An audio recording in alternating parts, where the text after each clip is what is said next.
studies. One thing that keeps me puzzled, despite having studied finance and economics at the world's best universities, the following question remains unanswered.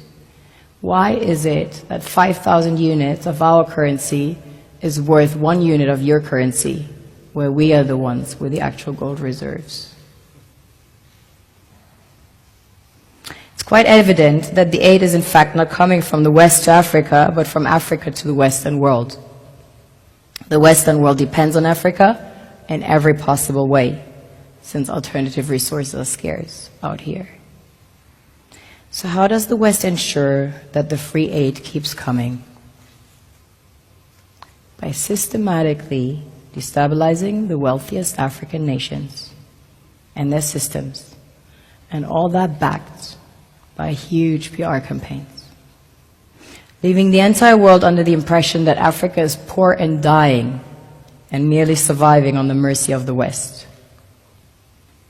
Well done, Oxfam, UNICEF, Red Cross, Life Aid, and all the other organizations that continuously run multi-million-dollar advertisement campaigns depicting charity porn to sustain that image of Africa globally. Ad campaigns paid for by innocent people under the impression to help with their donations. While one hand gives under the flashing lights of cameras, the other takes in the shadows. We all know the dollar is worthless, while the euro is merely charged with German intellect and technology, and maybe some Italian pasta. How can one expect donations from nations that have so little? It's super sweet of you to come with your colored paper in exchange for our gold and diamonds. But instead, you should come empty-handed, filled with integrity and honor. We want to share with you our wealth and invite you to share with us. The perception is that a healthy and striving Africa would not disperse its resources as freely and cheaply, which is logical.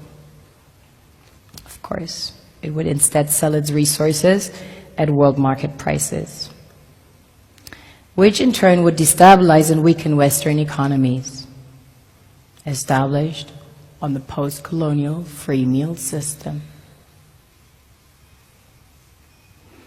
Last year, the IMF reports that 6 out of 10 of the world's fastest growing economies are in Africa, measured by their GDP growth.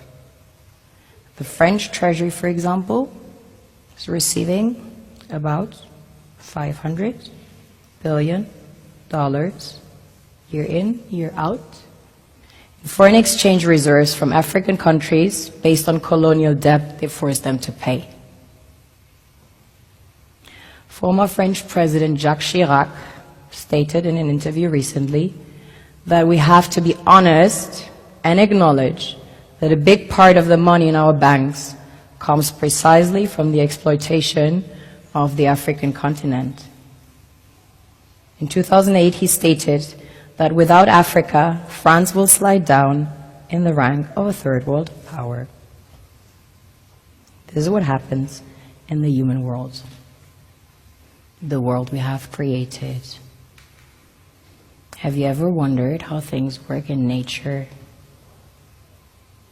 One would assume that in evolution the fittest survives. However, in nature, any species that is overhunting, overexploiting the resources they depend on as nourishment, natural selection would sooner or later take the predator out, because it offsets the balance.